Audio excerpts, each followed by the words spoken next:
ಒಂದು ದಿವಸ ಸಿಂಹ ಹುಲಿನ ಕರೆದು ಹೇಳುತ್ತಂತೆ, ಇವತ್ತಿನಿಂದ 10 ತೋಳಗಳಿಗೆ ಮಾಂಸ ಹಾಕೋ ಕೆಲಸ ನಿಂದು ಅಂತ. ಆಗ ಹುಲಿ ಸರಿ ಅಂತ ಹೇಳಿ ಮಾಂಸವನ್ನ ಸರಿಯಾಗಿ 11 ಭಾಗವನ್ನಾಗಿ ಮಾಡುತ್ತೆ. ಒಂದು ಭಾಗವನ್ನ ತಾನ್ ತಿಂದು ಮಿಕ್ಕಿರೋ 10 ಭಾಗವನ್ನ 10 ನರಿಗಳಿಗೆ ಹಂಚುತ್ತೆ. ಆದ್ರೆ ನರಿಗಳಿಗೆ ಸಮಾಧಾನನೇ ಆಗೋದಿಲ್ಲ, ನಮ್ಗೆ ಇನ್ನೂ ಹೆಚ್ಚಿನ ಭಾಗ ಸಿಗ್ಬೇಕು ಅಂತ ಎಲ್ಲವೂ ಕೂಡ ಒಗ್ಗಟ್ಟಾಗಿ ಹುಲಿಯ ವಿರುದ್ಧ ತಿರುಗಿ ಬೀಳುತ್ತೆ. ಸೊ ಹುಲಿ ಓಡೋಗಿ ಸಿಂಹನ ಹತ್ರ ಹೀಗೀಗಾಯ್ತು ಅಂತ ಹೇಳುತ್ತೆ. ಆಗ ಸಿಂಹ ಹೇಳುತ್ತಂತೆ, ಈಗ ಇದನ್ನ ನಾನ್ ಹೇಗೆ ಹ್ಯಾಂಡಲ್ ಮಾಡ್ತೀನಿ ನೋಡು ಅಂತ.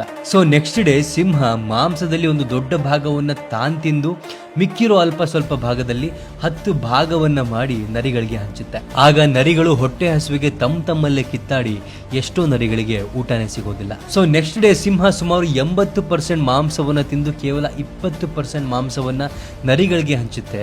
ನರಿಗಳಲ್ಲಿ ಕಿತ್ತಾಟ ಶುರುವಾಗುತ್ತೆ. ನರಿಗಳಲ್ಲಿ ಯಾರು ಅತ್ಯಂತ ಶಕ್ತಿಶಾಲಿ ನರಿ ಇರುತ್ತೋ ಅವನಿಗೆ ಮಾತ್ರ ಮಾಂಸ ಸಿಗುತ್ತೆ. ಆ ಶಕ್ತಿಶಾಲಿ ನರಿನೇ ಬೇರೆಲ್ಲಾ ನರಿಗಳಿಗೂ ಕೂಡ ಲೀಡರ್ ಆಗ್ತಾನೆ. ಸಿಂಹ ಕೊಟ್ಟಂತಹ ಅಲ್ಪ ಸ್ವಲ್ಪ ಮಾಂಸದಲ್ಲಿ ಆ ಶಕ್ತಿಶಾಲಿ ನರಿ ತಿಂದು ಮಿಕ್ಕಿರೋ ಮಾಂಸ ಮಾತ್ರ ಬೇರೆ ನರಿಗಳಿಗೆ ಸಿಕ್ತಿತ್ತು. ಸೊ ಈಗ ಸಿಂಹ ಆ ಒಂದೇ ಒಂದು ಶಕ್ತಿಶಾಲಿ ನರಿಯನ್ನ ಕಂಟ್ರೋಲ್ ಮಾಡಿದ್ರೆ ಸಾಕು, ಆ ಶಕ್ತಿಶಾಲಿ ನರಿ ಬೇರೆಲ್ಲಾ ನರಿಗಳನ್ನು ಕೂಡ ಕಂಟ್ರೋಲ್ ಮಾಡುತ್ತೆ. ಸೊ ಈ ಕಥೆಯಲ್ಲಿ ಸಿಂಹ ಯಾರು, ಹುಲಿ ಯಾರು, ನರಿಗಳು ಯಾರು ಮತ್ತು ನರಿಗಳ ಲೀಡರ್ ಯಾರು ಅನ್ನೋದನ್ನ ನೀವೇ ಕಮೆಂಟ್ ಮಾಡಿ.